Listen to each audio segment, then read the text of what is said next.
Point Blank is a crime fiction podcast. It may not be suitable for all listeners. We discuss violence in all its forms. The works we reference may include period slang, which some listeners may find offensive. The hosts also have a tendency to swear.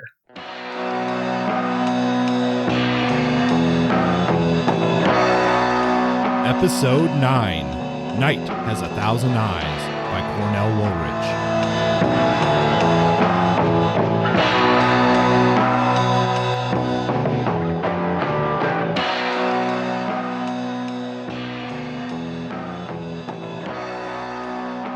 And welcome once again to Point Blank. How are you doing today, Justin? I'm doing pretty well. I've been a little bit sick lately, but nothing too lasting. I have enough energy today with my gigantic cup of coffee, and I've been all right. How about you, Mr. Kurt? Well, I feel like a little bit like a character in one of Cornell Woolrich's novels lately. Ooh, that's rough. Yes, I've been suffering from a little bit of insomnia, I guess you might say, for the last several days. So sure. I don't know. Yeah, the brooding and the suspense is building. So it's a fast road to insanity and psychological terror. Indeed. I might be able to work some of that out today during the show as we talk about Night Has 1,000 Eyes. We'll call this a therapy session. Yes. With Cornell Woolrich as your analyst. Oh, my God. Wow, we're doomed then. Yeah. Anything new you want to talk about? Sure. I've had some time off lately, so I've been able to do a lot of musical recording, and I've been really excited about that. It's like the antithesis of my teaching life. So I've been able to lay some tracks for my band Fuger's Cove, but also for some heavy metal stuff and a few other bands. So I've been really feeling good about that, and it really helps to clear my head when it comes to reading and writing and all that other stuff, because I do that so often. It's nice to have an alternative activity to sort of balance things out. But also a benefit of being able to travel down to Mexico for a cousin's wedding. You know, it was hard life having to go to Mexico for a wedding. But on the way, we flew over Gulf of Mexico, and I looked for you and did not see you. I guess I didn't anticipate you flying over, so I should have waved, or maybe just like raided the boat's store of flares and just shot them off randomly so you could see.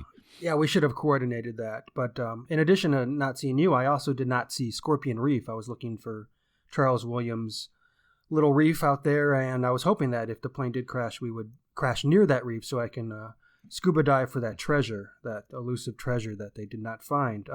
That didn't work out, so I guess I can't be too disappointed, though. Well, next time, I guess. Yes, there's always next time. Unless you're in a Cornell Woolrich novel, then there is no next time. That's right. How about you? I got a couple of books here in the mail that I had ordered while I was gone, and I wanted to talk about them a little bit because I haven't actually finished, I haven't read them all yet, and they're not really your standard like 5-round burst review books. These are sort of reference-y books for what we're talking about. First one is Girl Gangs, Biker Boys, and Real Cool Cats. Pulp Fiction and Youth Culture, 1950 to 1980. This is edited by Ian McIntyre and Andrew Nettie, and it comes from PM Press. And it's not exactly crime fiction, but there's certainly a lot of books in here that would qualify under the umbrella of crime fiction. What's interesting here is you have a lot of stuff that, certainly authors I haven't run into in our research so far. This is really getting into more counterculture type novels and have things like, the Gutter Gang and the Young Punks, juvenile delinquents, stuff about the Hells Angels. Got books about part of the sexual revolution of the 60s. A lot of interesting stuff here. And I'm looking forward to actually going through it more closely. That's one book. Cool. And then the other one, it is a little bit more related to the show, but this is a graphic novel collection, and it's the graphic canon of crime and mystery. And so this is going to be eventually a 3-part series. Graphic artists take classic stories from crime and mystery, and there's a whole series of these from different genres, but then they'll give a few pages of a summary. And for example, in this, we have Strangers on a Train. There's a couple of pages that talks about or covers the section where Bruno does the killing in that particular book. It's pretty interesting. This is kind of one of those books you might want to like try to get your local library to pick it up and then you check it out. Cool. But yeah, cool little book. Cool. Both of those sound interesting. And that reminded me, I have been reading outside of typical crime fiction and noir just a little bit with my break. I picked up Paco Taibo. He's a Mexican author. He wrote, and he was also an activist and a participant in the student movements in Mexico in the 1960s. And he wrote an autobiographical reflection on the 1968 Mexico student movement and massacre. And it's really beautifully written, really taut.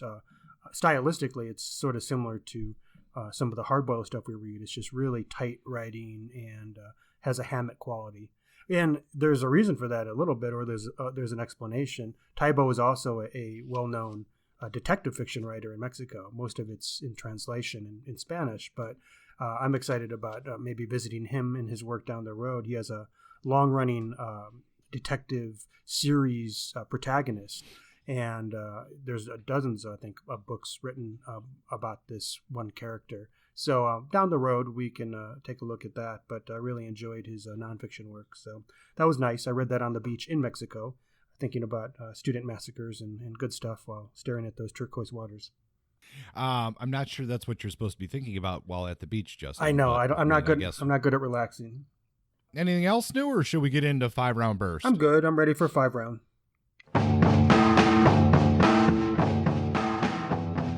Once again, it is time for 5-round burst, where we do 5 short reviews in about 5 minutes. All right, for our first book today, we have The Guards by Ken Bruen, and this is a Jack Taylor story. This came out in 2001 from Brandau Books. I really love this. It's a hit for me. I came across it because of the Jack Taylor TV show set in Galway.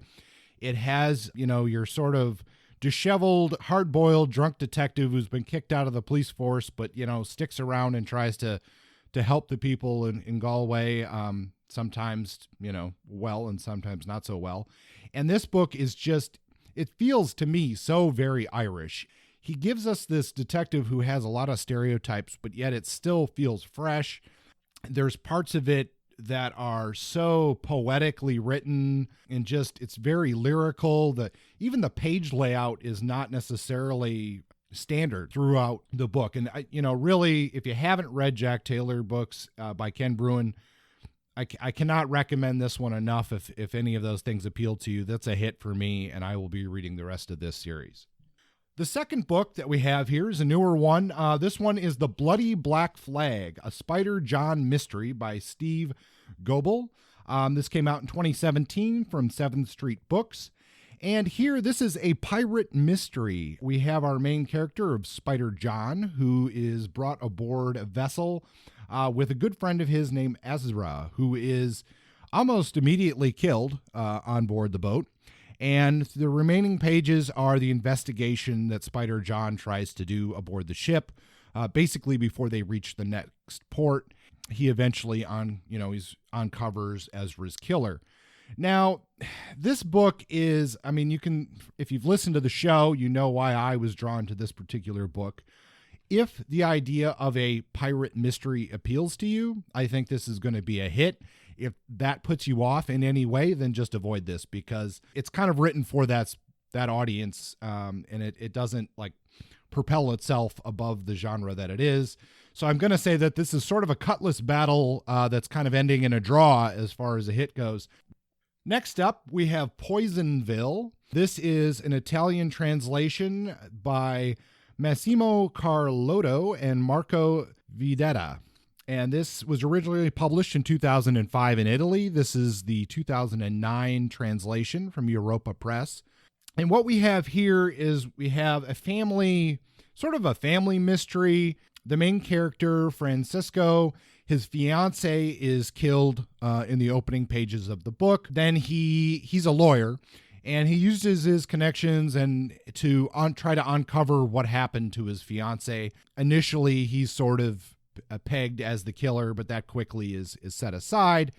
What's interesting here is that it really speaks to how the system plays into the killing of his fiance, and I don't want to give too much of that away, but there's a lot of commentary on the business models of the EU and Italy. You know, it's called Poisonville because there is some toxic waste dumping involved in the plot. I enjoyed this. I think it does suffer from a few translation mistakes where things felt a little awkward. But overall, this is a hit. And I was curious to know if Poisonville was some sort of reference to Red Harvest, but I didn't necessarily see that in the book. But like I said, this one's a hit. Next up, we have a book from Starkhouse Mystery Classics. This is a two volumes in one binding kind of book. It's Version K and A Night Out by Basil Heater. These are very much in the realm of Charles Williams. These were originally published in 1963 and in 1956, and then this collection was brought together in 2017. Both of these involve mysteries that take place in Florida, or in the Florida area of just off of there in the Caribbean. The first one, Version K, we have an internationally known yachtsman named Robinson whose vessel sinks in a storm. He gets stranded on an island, and then he gets involved in a assassination plot. It's fairly predictable story, but Night Out, I thought, was the stronger of the two stories. This centers around a fishing boat captain by the name of Flake. It involves smuggling between Key West and Cuba, and it also brings in the Tortugas as well. And I thought that one had a little bit better suspense to it. That was kind of what propels this collection into a hit instead of just a miss. But I enjoy these. If these nautical-based mysteries are something you enjoy, you will enjoy Version K and A Night Out. And for our nonfiction selection this week, we have The Crime Book. This is from DK Press. So this is one of those, short descriptive sections, like highly illustrated, lots of charts and stuff like that. This came out in 2017. Really, I'm going to keep this short because, if you're familiar with DK Books, they have been trying to appeal more to an adult market lately. Usually I love these sorts of layouts, and I really didn't get what I was expecting from this book, so this is a miss. But really, this is just overviews of very well-known events, and I wouldn't necessarily recommend it unless you were completely oblivious to true crime stories. The Crime Book, that's a miss.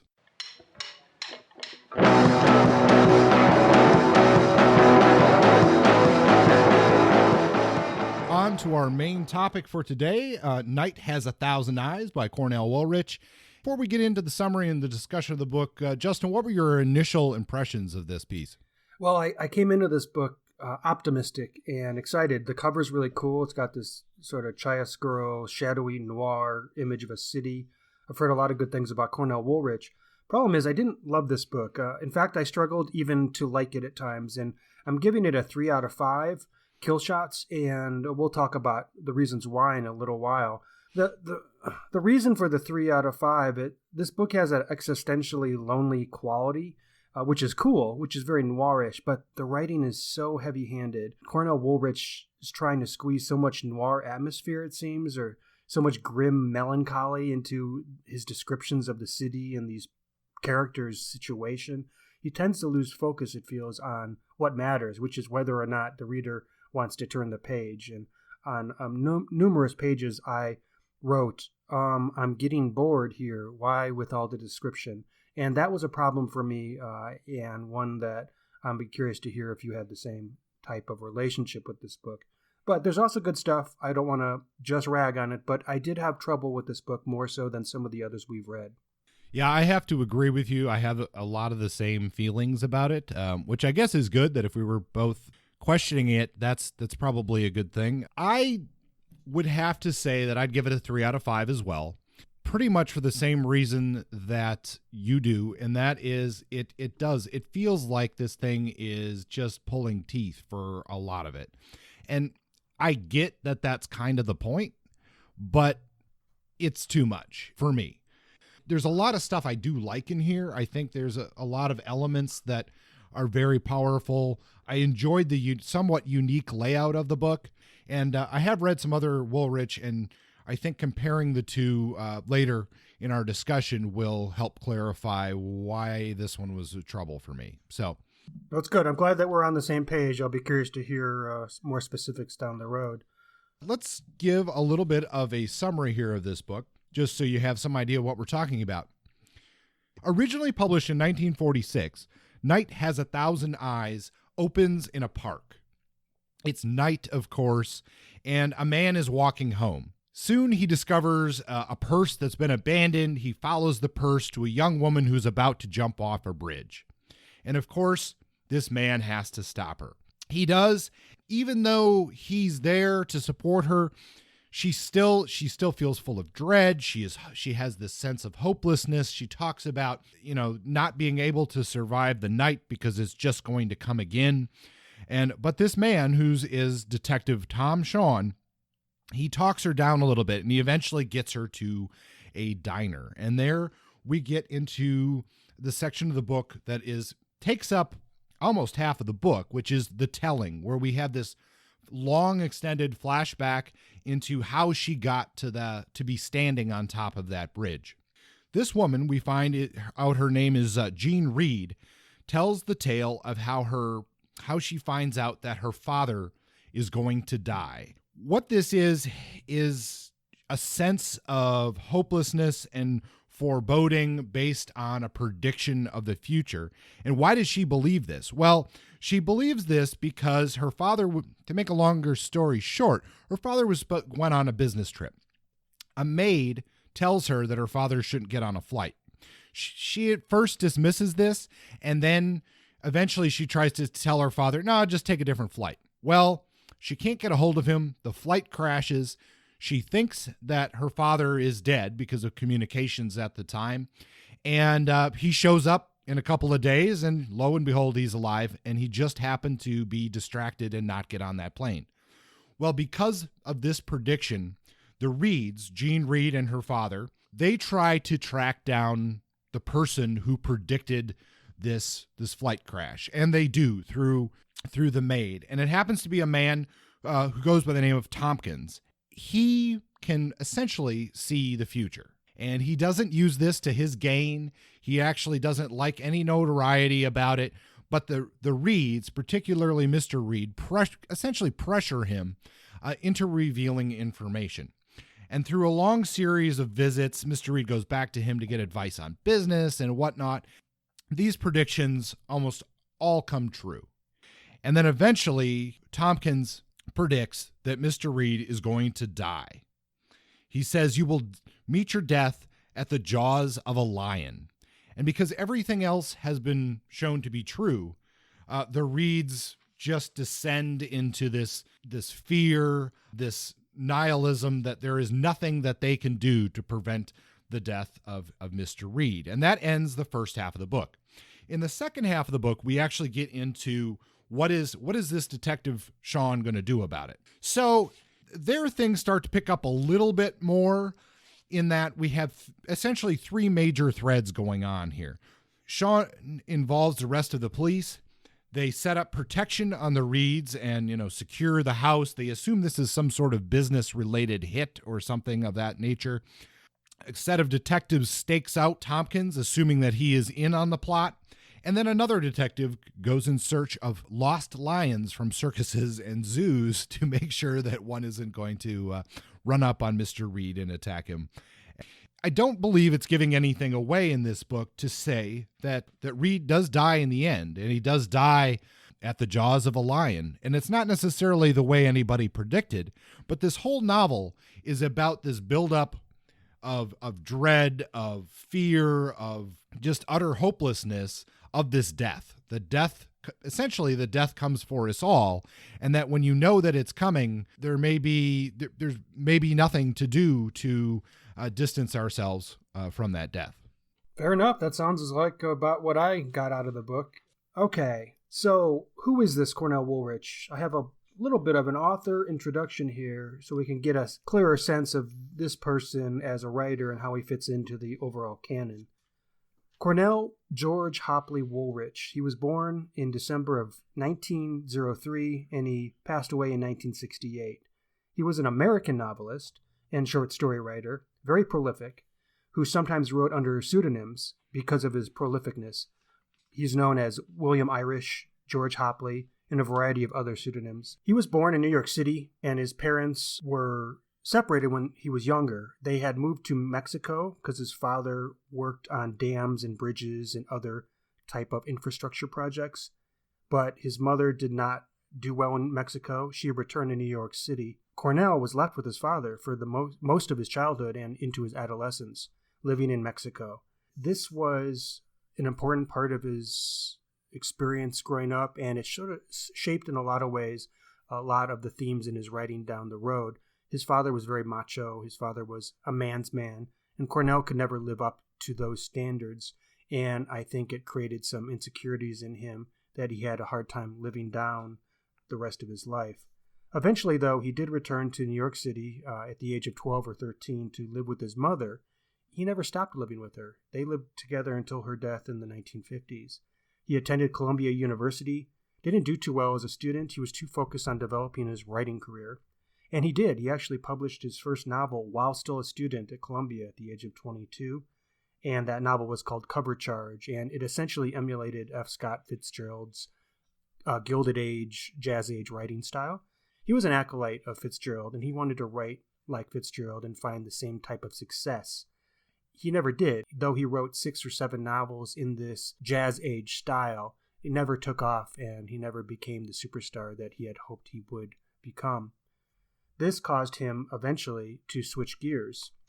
In the 1930s, in the late 1930s, he recognized that his Jazz Age writing style was not getting him where he wanted to go, so he started to write detective fiction. He switched to detective fiction and crime fiction and started to write for the pulps. In 1928, he moved to Hollywood, where he worked on scripts for a time while he was finishing his 7th novel.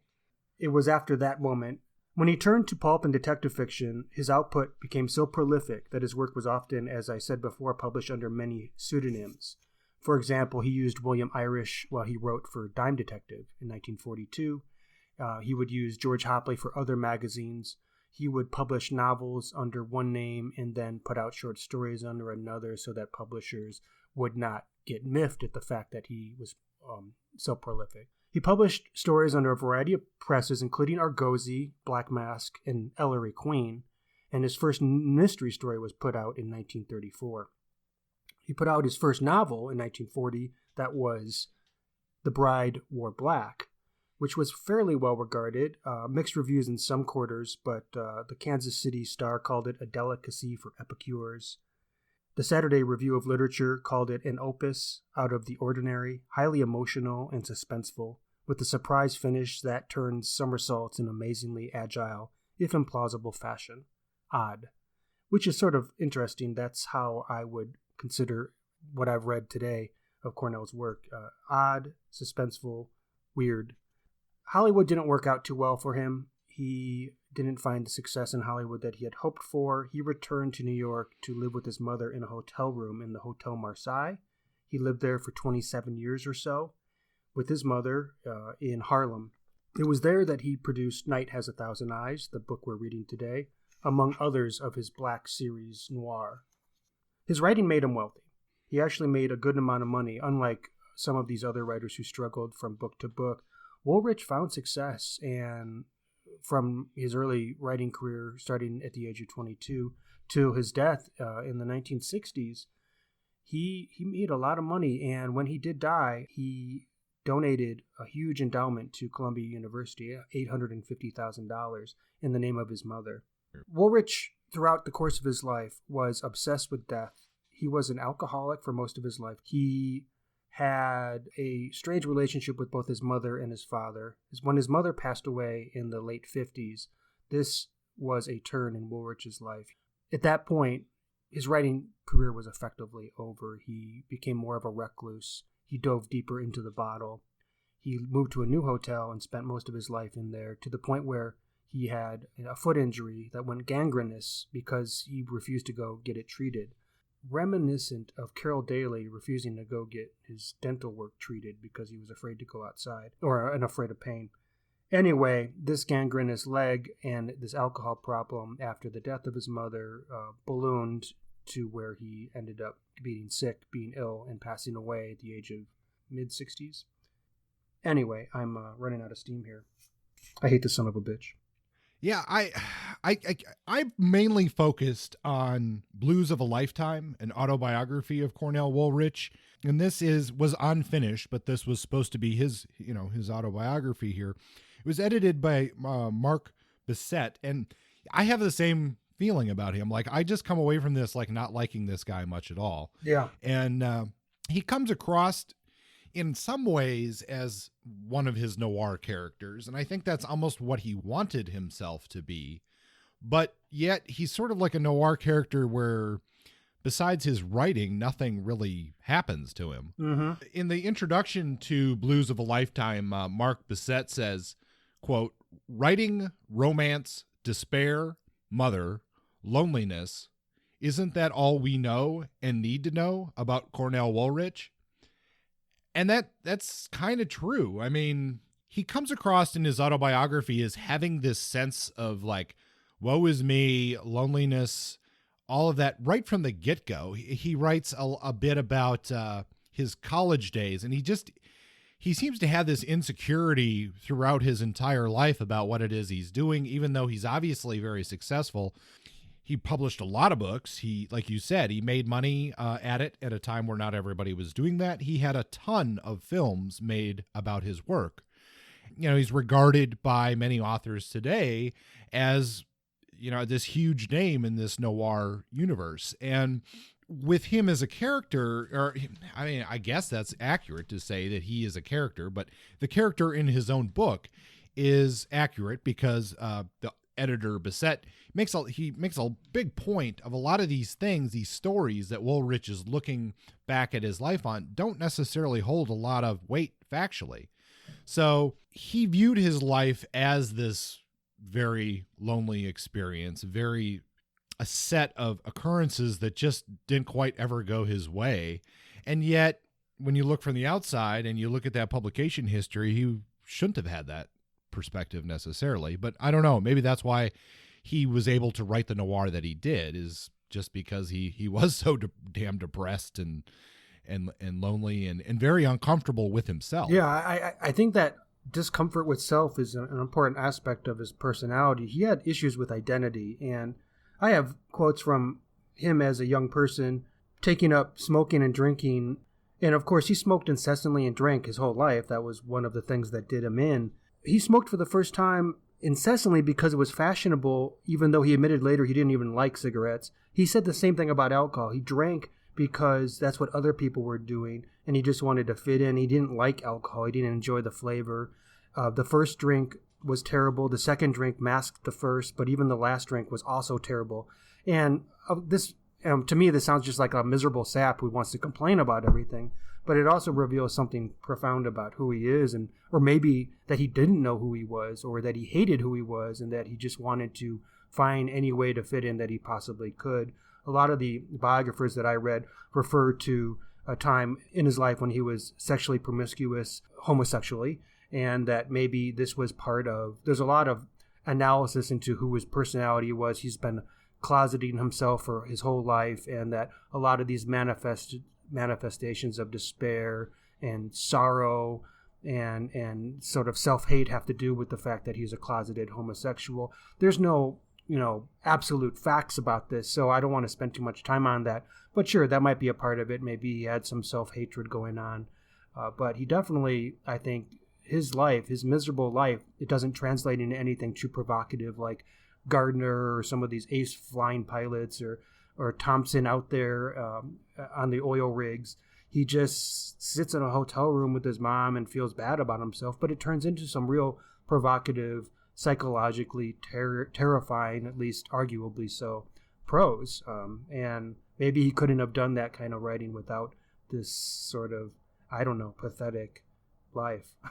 From the quotes that do exist from Woolrich, I'm willing to go out and say that the fiction that's coming out of him is definitely Woolrich on the page. In that autobiography, he really comes across as just this, really embracing this fatalism that he somehow feels about himself, that this stuff is just destined to happen to him. And certainly we see that that's kind of the theme of A Night Has a Thousand Eyes, is that there is this event that is going to happen, and no matter what you do, nothing can change that. Yes, death is inevitable, and rather than accept that and move on, he spent his career revisiting that over and over again, what it feels like to know that death will approach, and sort of wallowing in the terror and the psychological horror of death and mortality in a way that, I mean, was essentially obsessive. But that's produced some of his best noirish literature, I guess, is that theme. The question is that theme enough to make him a worthwhile writer to us? And that's what we should spend some time discussing. I do come across from this as wondering why should we be examining Woolrich in this show? So many people point to Woolrich as this important character in noir, and that's, maybe we just didn't get the right book here, but I'm not feeling it, and I'm hoping that maybe in our discussion here we're going to answer some of those questions. Yeah, he's considered by some to be one of the four corners of noir literature. You have Hammett, who's the stoic. He's laconic. He speaks really tersely.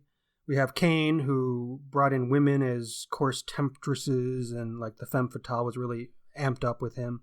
We have Chandler with his politically corrupt society and his first-person narration, the detectives that are really captivating. Then we have Woolrich, who's like the romantic and has this thing about fate. Now, is he one of the four cornerstones of noir literature? I'm not sure, but this has been argued, and I think it's worth spending some time on. There are so many people, including his biographer Nevins, who put him on this pedestal. And the question I have is, does he, in reevaluating him, does he warrant that position more than some of the other writers we've read who, for example, a Thompson or somebody else who I think might, or even a Goodis at his best? I'm not sure. And I think there's reason to think that maybe I'm not sold that Woolrich belongs there. Get back to those characters and at least see how this story progresses and this story stands in the works of Woolrich.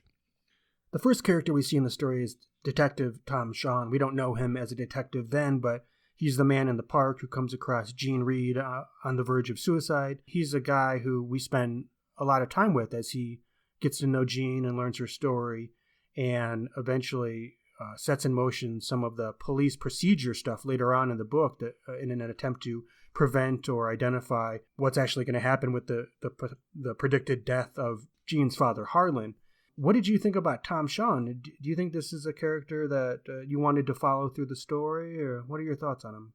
Well, I do find the characters somewhat difficult in this book. Almost all, or maybe even all of these characters are a little bit cliched. I don't know that Shawn, even though he's there throughout the whole book, like I'm not, until that sort of last scene where they're kind of waiting out the last night and playing the games and playing that roulette game at the end, I don't really feel like he does a whole lot. I just feel like he's there. I'm not getting a lot from him. Yeah, I don't feel like, I mean, we can talk about Shawn, but we can talk about the Reeds as well. I feel like every character in the story, they're not there for the sake of developing characters so we can understand the insights of unique individuals in the world and how the world shapes them.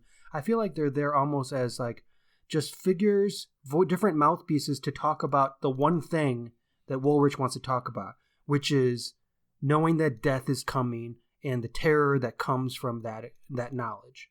And I feel like all of them are geared toward that. Nobody, it isn't like we see Tom Shawn go home and think about his own life and relate it to these new experiences. It's all geared toward this giant machinery of psychological terror that Woolrich has constructed. And yeah, so in that sense, yeah, there's a bit of clichéness, but there's a bit of like one note to each of these characters, I feel. I'm not sure if you agree with that, but I don't really get the impression of unique three-dimensional characters living their own lives. They're all just obsessed with the same thing. I think one note is probably a better way to say it. Shawn doesn't really have a progression through the story. Jean Reed doesn't really have a progression through the story. She's the sort of panicked daughter from start to finish.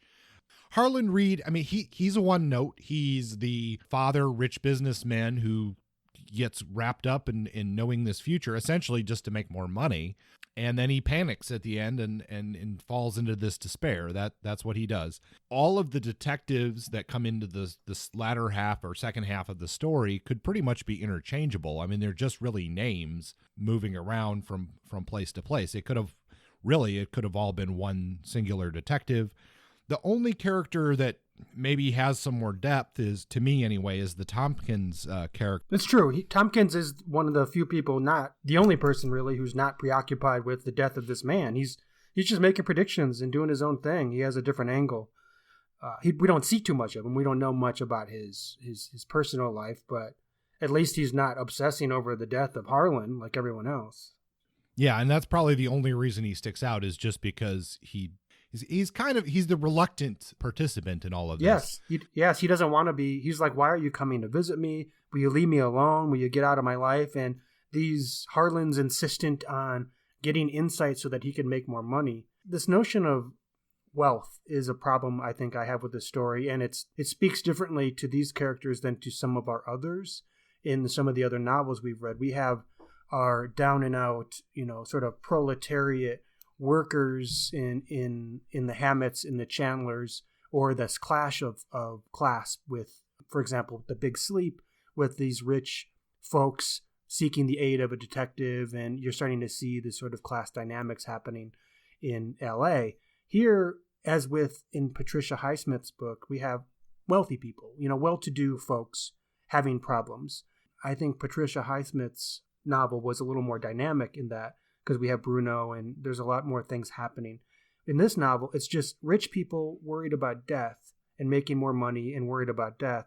And for me, call me a prole, but I feel like I don't have as much investment in getting to know these characters, because frankly, I don't really care about rich people who've lived rich lives and are going to die at a reasonable time.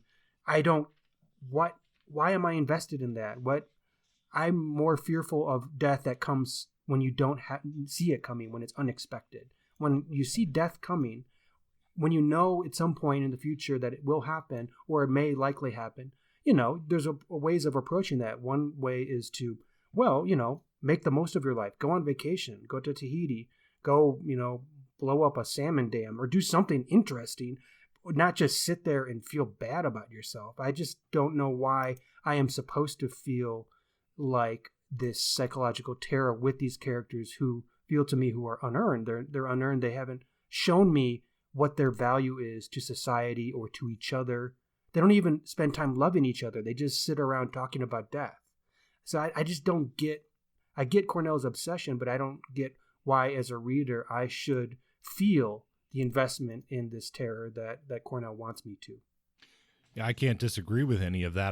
The question that came to my mind while you were talking about that is, how would we as readers feel differently if it was Jean who was the one who was supposed to die rather than the old man? That would, because she's a younger person for one, and because of the parent-daughter dynamic, it's harder to lose a daughter than it is to lose a parent, or at least it's less expected. So there's a little bit more shock and terror and fear in that feeling. This Harlan was like 50, like people die when they're 50. That's not uncommon. And some people die terrifying deaths when they're 50, and some people die horrific, terrifying deaths when they're 20. A lot of them are far worse than, hey, you're going to die in a few days. No, like some of them are brutal, terrible, terrifying, unjust deaths. And that's what our world is consisting of. So for this situation, yeah, I mean, why, what are the stakes? That's a good question. What if Jean was going to die? It would probably make the book a little more riveting. I guess the big takeaway here from the characters is that there's just not a lot there for us to feel much for them. We don't really connect with them because they don't, or at least I didn't, don't connect with them because they're just not they're not moving. There's no progression. There's the feelings are there, but the emotion is not, maybe is what I want to say.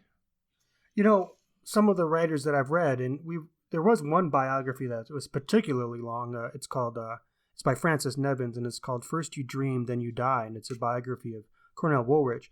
And man, Nevins has squeezed a lot of information out about this guy. It's not a great read, but It's like 700, 800-page biography about a guy who spent a lot of his time sitting in a hotel room his whole life. So there's a lot of interesting material in there, but some of the biographers repeatedly refer to his work more as like a psychological study than an actually like gripping novel. And people say that he's more than a hard-boiled or noir writer. He's one of the progenitors of one of the first writers to write in the suspense fiction field, and that his influences include, for example, Edgar Allan Poe, as much as they might include somebody like Hammett. Now, I have not really read up on Poe, but I can see that there is this obsession with terror and doom and dread. Sort of ties into horror genres as much as it does noir. But it's this idea. Well, go ahead. I was going to say, before we move into a discussion of Poe and horror, maybe we should just wrap up our character section here. Sure. Is there? Yeah, go ahead. Did you find a Puss Walgreen in this book? And just because we may have some new listeners who haven't listened to every episode, our Puss Walgreen Award is given to a character who either has a rather ridiculous name or just doesn't do a whole lot in the piece of fiction, and that originates from Chandler's book, where Puss Walgreen is a guy who owns an apartment building. Yes, and that's all he does in the book. For one paragraph, he owns an apartment building. So who is my Puss Walgreen for this book? I have a few nominations. This one wasn't as obvious because a lot of the characters don't do anything, but there are a couple interesting names, including Tiny, the child, and Gravel Gertie, but ultimately I'm going to go with the name of the lion that escapes from the circus, and that name is Emma. Emma the lion. Page 246. That's a good one. Interesting that you went with Gravel Gertie, because that was on my my list as well. So maybe from a joint award, we might have to give that one to Gravel Gertie. And I also felt sort of sorry for her because her real name is Elise Moore, and she's a woman who used to be a prostitute, and she had given up that life and moved on. And then the police totally set her up and arrest her for no particular reason, just so they can have the apartment to spy on Tompkins. So yeah, poor Gravel Gertie, and all that work just to help a rich person who is afraid to face death. You know, that's actually an interesting point. I mean, compared to some of our stories, man, the police department just drops everything to give this guy a hand. He really gets full service he's got multiple detectives working on this sort of ridiculous threat on his life. I mean, I would think most detectives, if you told them a fortune teller told you we're going to die, would give you a good laugh and tell you to. Yeah, they tell you to go F yourself. Especially, I mean, he has the head of homicide, plus all these small like beat detectives, plus Tom Shawn on here, all engaged. And yeah, this is New York City. This isn't like Topeka. How many people are being killed out in the streets while they're preoccupied on whether or not this old white guy who's rich might or might not die? Like, there's not even a homicide, it hasn't even occurred. Yeah, it's just perplexing. Yeah. And I think one of the biographers spoke to that there were some plot, flaws in this novel, including we have to suspend our disbelief when all the police decide to hop on board with the Reeds' concerns about predestination and fate. Yeah, let's go back to what you were saying about Poe and move into some of the themes and some of the bigger issues here within this novel. Sure. So we have this Poe connection. We have Nevins has referred to Cornell Woolrich by three names, three sort of titles. One of them is the Poe of the 20th century. Another is Poet of its Shadows, and the Hitchcock of the written word. Now, I can see the Hitchcock of the written word to some extent. And what do you think about these titles? Do you think that Woolrich is the Poe of the 20th century, or effectively the Poet of the Shadows? That might be a bit of a stretch. I definitely get Poe in this novel. Like, I wrote down multiple times in my notes reflections of Poe. I think you're right that Hitchcock is definitely a lot more appropriate, I think, even in the layout of this book, the way that you have the introduction and then essentially a flashback, and then you have the more current action in the latter half of the book. There's a number of noir movies that have that same kind of layout. So I'm very comfortable with that Hitchcock label. I did get the Poe, like I said, and I did have a section here, and this is right after he's told, you will meet your death at the jaws of a lion. And suddenly it was so quiet in that room where there had been such a clamor of our voices only a few moments ago. It was as though a blanket had suddenly dropped over it, deadening everything. The silence went on until I thought it would never end. Then a small voice, so weak, so faint, so thin, that I didn't know where it was coming from, yet it couldn't have come from him, for I didn't see his lips move, whimper, "No," and waited, and then "no" again, and waited, and then "no" a third time. Then there was silence again. For some reason, that section sort of spoke to me as somewhat Poe-like, sort of like the Telltale Heart or something, that beating. Yeah. Essentially, the beat of the story in, well, maybe that's a good way to put it. Several points in Night Has 1,000 Eyes, that pacing, the way that the dread is expressed, spoke to me as Poe. But is he on the same level? Nah, that I'm not willing to say that just yet. Isaac Asimov called him the master of suspense, and several of his biographers and other critics have referred to him as an expert in creating suspense fiction. The question for me is, maybe I'm not good with suspense fiction. Maybe I'm not. I think you have to buy in order to feel the suspense. And I think a lot of that has to do with the pacing, the way he slows it down and sort of goes inside these characters, and the way it feels to feel fear in the moment, anticipating death, and the way it affects your body, and the way the stuff you think about while you're prepared or working toward that inevitable outcome. I think there's something captivating about maybe Woolrich's precision. Like, he can describe dread precisely because apparently he's adept at it. He knows it because I guess he lives in a state of dread, or knows it very well because he's there often. It's part of his makeup. But on the page, does it translate to something that I can, do I feel dread repeatedly, for 300 pages, constantly being bombarded with, here's another moment of paced dread. Do you feel it? It didn't work for me, and I don't know what that is, but I wanted to feel it. I wanted to be taken inside to that sense of dread, that stylistic move he made, because that's really what the novel is. If you don't feel the dread, what is there except sitting around in a room with some rich people waiting for one of them to die? There's not much happening. There's no plot machinations. There's no whodunit. There's no, we're just waiting for an old guy to die, essentially. So that dread was such a key component, and people say he did a good job with that. And I just don't feel it. So what am I missing, I don't know. Well, really anything that's trying to invoke terror in your brain as a reader, it does require a certain amount of buy-in. And I wonder here, we talked at length about the characters and just how we just don't identify with them. I'm thinking that, for me anyway, that's where this doesn't work. Yeah. Is that if I felt more for the characters, I would feel more of the dread. I would feel more of the suspense. I just don't. That's where I guess I felt like there were little sections where I'm like, man, this is a nice little passage here. Like, this is great. And then I have to read 15 or 20 pages of stuff I don't really care about to get that nice little passage. And I think that speaks to another stylistic move that Woolrich makes, which is, sure, he dwells in this arena of dread, and he's trying to really provoke these emotional feelings. But the amount of pages it takes to do that, I think he could effectively generate dread without having 330 pages in the way that he does here. I think this book could have easily been 150, and it wouldn't have cost the reader any of the psychological payoff. Nevins cites a writer, Jerry Palmer, who wrote in his literary review critique of this work that Woolrich is the best argument yet invented for speed reading. His purple prose is so atrocious that normal word-by-word reading is painful.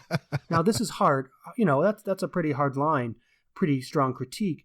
But I agreed repeatedly with this as I read, that there's a lot of purple prose, that Cornell is not one to use terse language. He does not exist in the world of Hemingway and Hammett and Chandler. He writes voluminously. He's verbose. He says everything not in as few words as possible, but in as many words as possible. And I think that's part of the problem, because when you tie in pacing, it's already a very slow book. We're just waiting for a clock ticking toward an inevitable moment at midnight when a guy dies at the end. Now, that's fine, but then you slow it down in addition and add a whole bunch of additional unnecessary description, it slowed it down to the point where it's kept stalling like a car that the engine won't turn.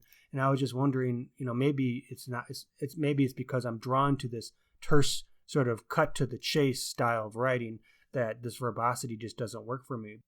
Boy, yeah, it drags. It's get to the point already in a lot of this. However, the other Woolrich that I've read is this book, 4 Novellas of Fear. That's 4 short stories, not even just under 200 pages for that book. So you're talking about fairly short stories here, and I think he does that quite well in a number, or maybe 2 out of the 4 stories in this book.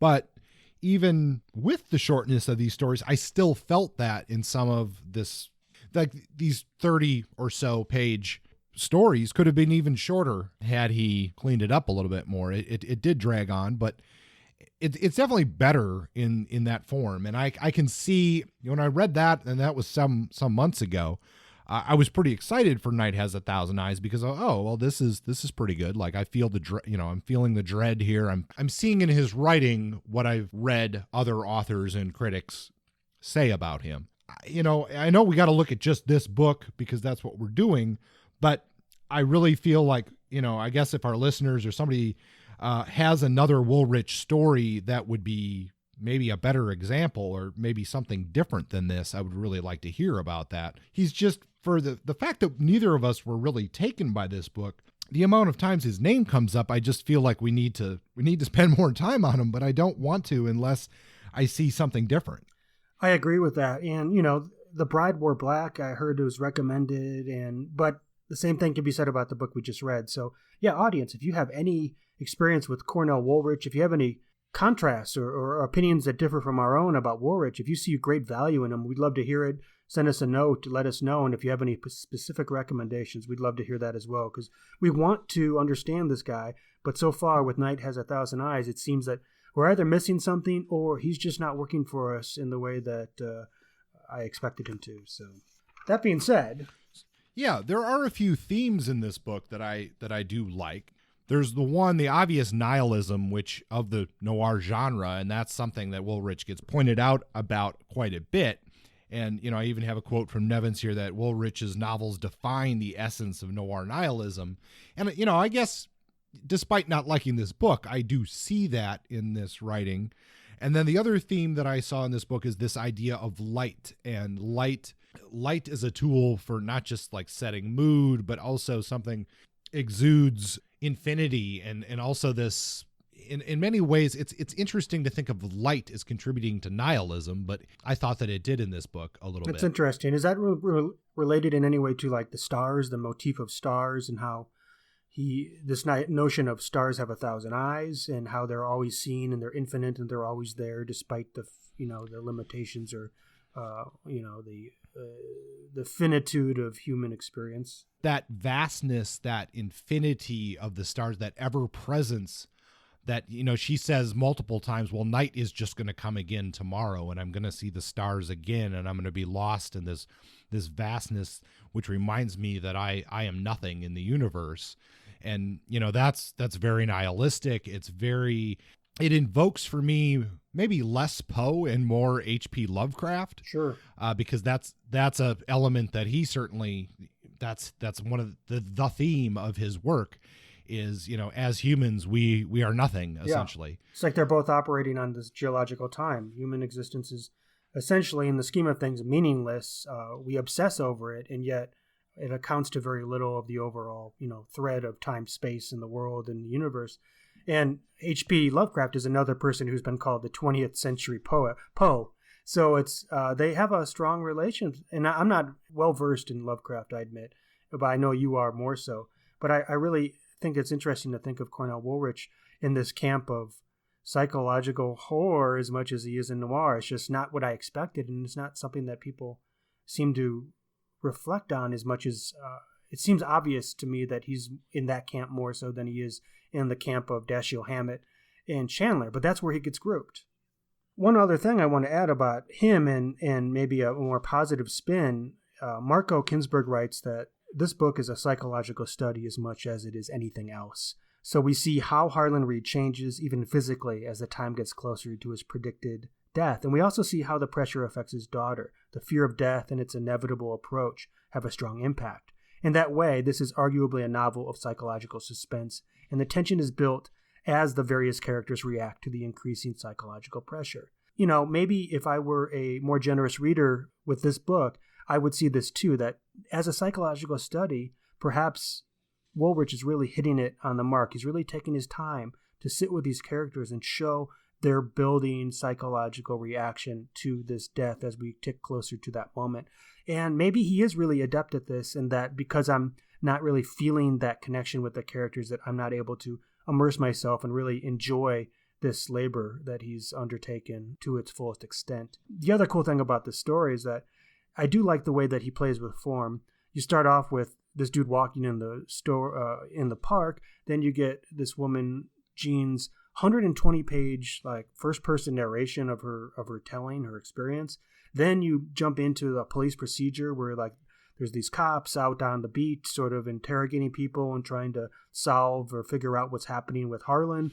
Then you have this, you're back in the room, like a closed room mystery of people just stressing out about death. Like he's really playful with form in a way that it's definitely not conventional structure. And that's cool. I mean, I'll give Woolrich some points for refusing to, adhere to some kind of specific standard.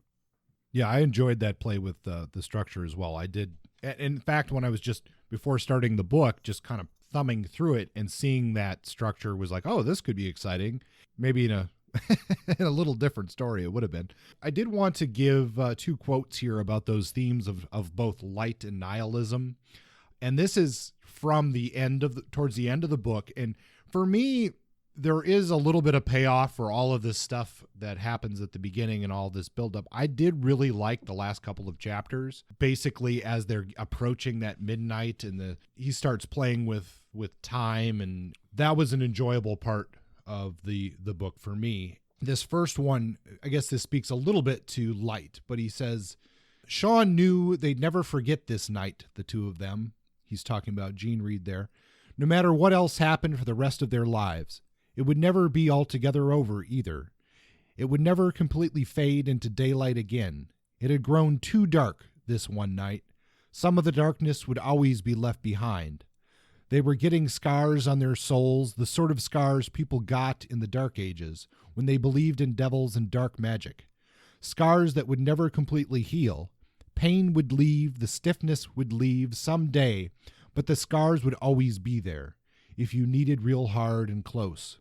When it got dark, when other nights came, when other fears came, there would be twinges.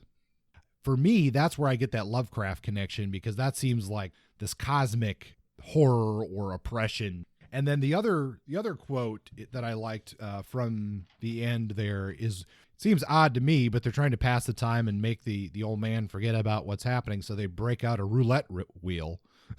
Yeah, that was strange. And do some fun gambling. And then there's a line here that says, looking at them and not at the stilled wheel, it would have been impossible to tell who was the loser and who the winner. They all three alike seemed the losers, the players as well as the non-players.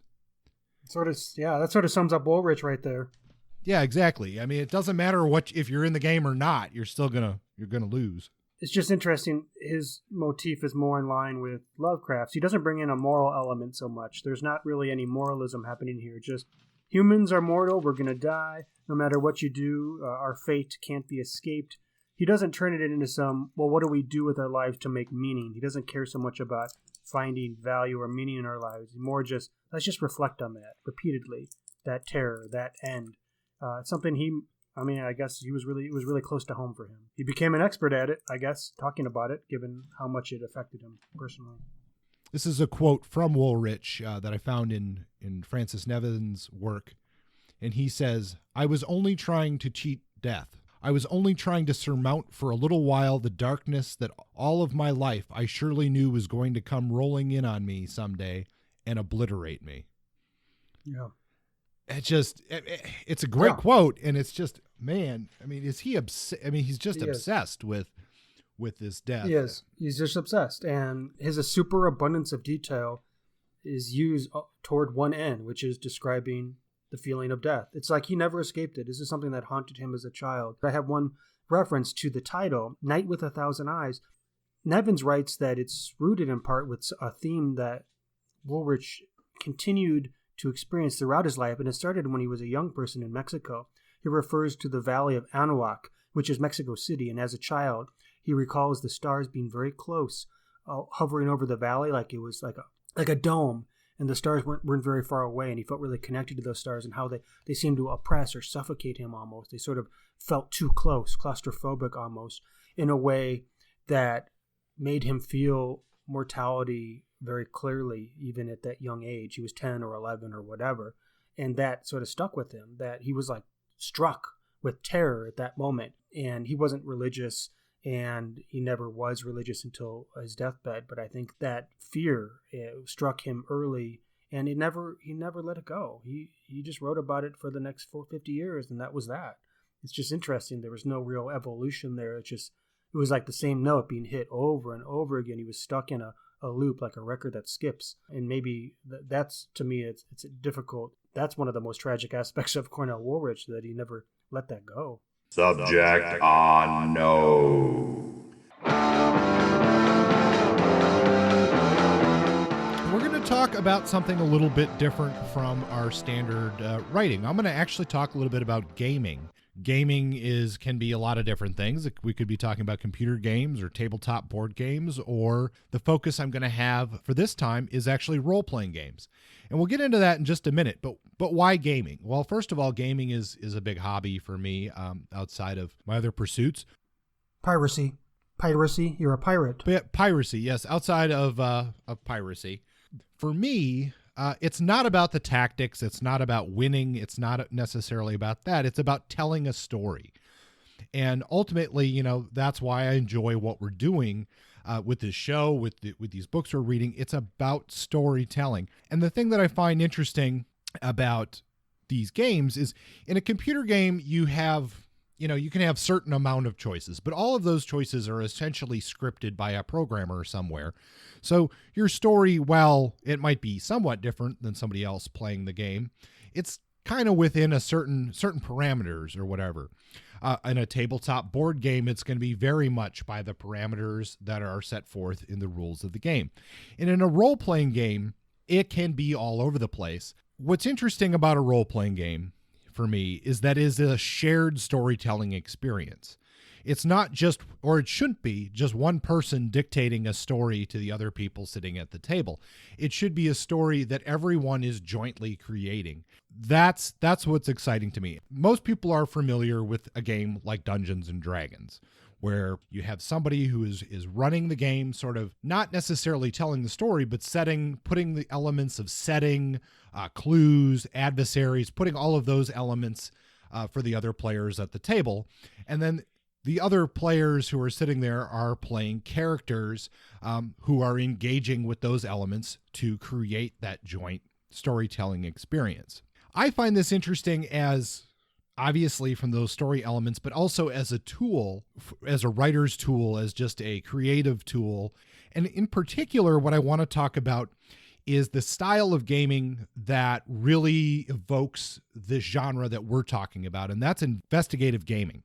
The game that actually, we had a reference to H.P. Lovecraft today during the show, but the game that sort of starts this investigative gaming element is a game called Call of Cthulhu, which is based on that universe, that mythos that H.P. Lovecraft created. And of course, there is a cosmic horror element. And if we separate out that fantasy sci-fi element out of the story, we still have this investigative experience usually in those stories. Someone has to find something out, either to prevent the horror from happening or something along those lines. At its heart, that is a very, I guess, nihilistic experience, much like this work of Cornell Woolrich, in that when you're playing a Call of Cthulhu game, you're not superheroes. You're average people who are trying to save the world from this cosmic horror. And if you go up against that cosmic horror, you are most certainly going to die. It's not like you have a a fancy machine gun and kill Cthulhu when he rises from the depths. That just isn't going to work. But unless you're Carol John Daly, then that's what you would do. Certainly, you would just give him a good old punch and he would drop. Yeah, it would be the best punch ever. It would, certainly. A lot of the games that people play can get a little bit pulpy, and that these things can happen. But at its heart, that's what this type of role-playing game is that the characters are investigators investigating a mystery. And in a roundabout way, my interest in role-playing games and my interest particularly in the Call of Cthulhu role-playing game is what got me back into reading some of this noir hard-boiled fiction, because it definitely fits within that big umbrella. And not only that, a lot of the stories, both historic stories and stories that are being written in the contemporary times, take place in that 1920s, 1930s universe. That investigative role-playing, it has a lot of these elements of the fiction that we're looking at. And while I would never suggest that somebody who's running a game use that as a venue to essentially tell people their novel, there are elements of adventure or investigative experiences that could be very helpful for a writer to put those elements together. And I did want to cover a couple of the games that do this investigative gaming well. And we may get into, this is a subject I'd probably like to come back to. So I'd like to just cover a couple of the big names. Like I said, you have Call of Cthulhu. This came out not that long after Dungeons and Dragons. Call of Cthulhu comes out in either the late 70s or early 80s and has been around since then. And it's currently in its 7th edition. There is a game that is very closely related to Call of Cthulhu, which is called Trail of Cthulhu, and that uses something called the gumshoe system. So you can tell just from the name of the rules alone that there is a strong detective investigative element just to how the rules are designed to play at the table. An offshoot of that one is a game called Cthulhu Confidential, which uses that same gumshoe system, but it is designed for 2 players, one investigator and one person who is a keeper in the terms of the game, but they're running the game. And this is very much designed to capture that hard-boiled detective. Like, it's not a team of people, it's one person doing the investigation. 2 more. We have one called Norlan Dia, and this is a smaller independent game. This is another one that I have read but have not gotten to the table, but it says on the back that it's a game of desperate investigation in a fantastic city, and that finding the answers doesn't mean you win. Dying doesn't mean you lose. It's not about justice. It's about what you're willing to give up to get it. And that's, there's noir at its heart right there. One that is coming out soon, I'm actually been a Kickstarter backer of this one, is a game called Noir World. This is basically going to be designed so that a group of people can play out a noir film style with different scenes, the different characters within just a couple of hours. I'm really looking forward to that one and seeing what can be done with that noir storytelling. But the game I really wanted to focus a little bit on today is the game Fiasco. And Justin, you have this game, do you not? Apparently, but I've never played it. This game it's often referred to as the Coen Brothers role-playing game. You get everyday people who have these connections to one another. Basically, bad stuff starts to happen to them, and it turns into a fiasco. And this game, if you'd really like to see how it's played, I would highly recommend, there's a YouTube show called Tabletop. It's hosted by Will Wheaton of Star Trek The Next Generation fame. But he does a 2-part episode of playing Fiasco and showing you how it works. They do a very nice job on that YouTube series. It includes the writer Joel Rogers, who was a lead writer on the TV show Leverage. And they do a wonderful job with a 1970s era crime story taking place, I believe, in a disco or a dance club and involving some stolen money. This one is the one that really captures for me how you could use this as a writing tool, because there's no GM. There's nobody running the game in this. Everyone at the table is interacting as one of the characters or playing side characters in the game. So you can tell a pretty good story in 2 to 3 hours with 4 people at the table. There is a number of tools available online and such of how to use this as a writer. So I would highly recommend that you check this out, both as a great way to tell just fun crime fiction stories, or as a tool to possibly, as a writing prompt. I do love the idea of collaborative storytelling. I think that's one really cool thing about some of these games you've mentioned. I think it adds another little wrinkle of creativity to the overall process of story creation. For me, the big appeal is that I'm not just attracted to these stories as they are essentially given to me in the form of a book or a movie. I want to interact with them. And ultimately, whether that's a computer interaction of where I get to make at least some choices, or a tabletop interaction where I really get to play with those tools and get that emergent, creative, collaborative storytelling, that's why I'm drawn to it. And I guess I would encourage others to check that out as well. Cool. All right. So coming up in future episodes, episode 10, we're almost there. We're almost at that moment where we hit episode 10. That's a sort of a benchmark for us. We're going to explore James M. Cain's The Postman Always Rings Twice, noir hardboiled classic. Episode 11, we have Ross MacDonald's The Doomsters. Episode 12, we're returning to Dashiell Hammett, our good buddy. We're going to explore his classic work, The Maltese Falcon, and that will spell the end to our first 12 episodes of classic noir detective fiction pieces. And then we move into more unexplored territory where we spend time with contemporary writers like Megan Abbott, and we go back to some classics, and it's more of a grab bag. You never know what you're going to get every episode. So we're looking forward to that moment when we break off and get into some more recent, some more lesser known work.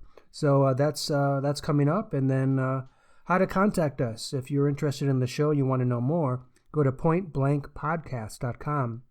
If you want to check us out on Facebook, we have a site. It's called Point Blank, Hardboiled Noir and Detective Fiction. Become our friend on Facebook. If you are interested in our Twitter handle, we have @PointBlankNoir. We will answer your tweets if you have those. We're sort of good at it.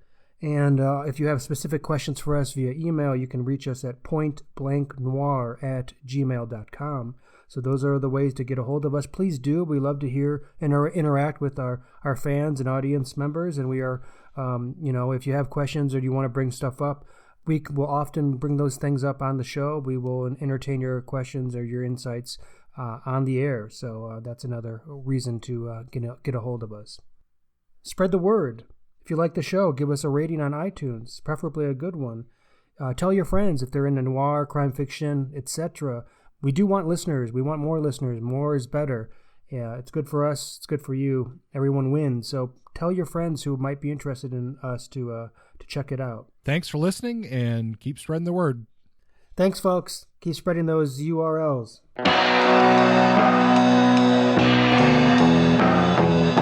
Point Blank is under a Creative Commons license. Music is by Justin. Copywritten works are property of their respective holders.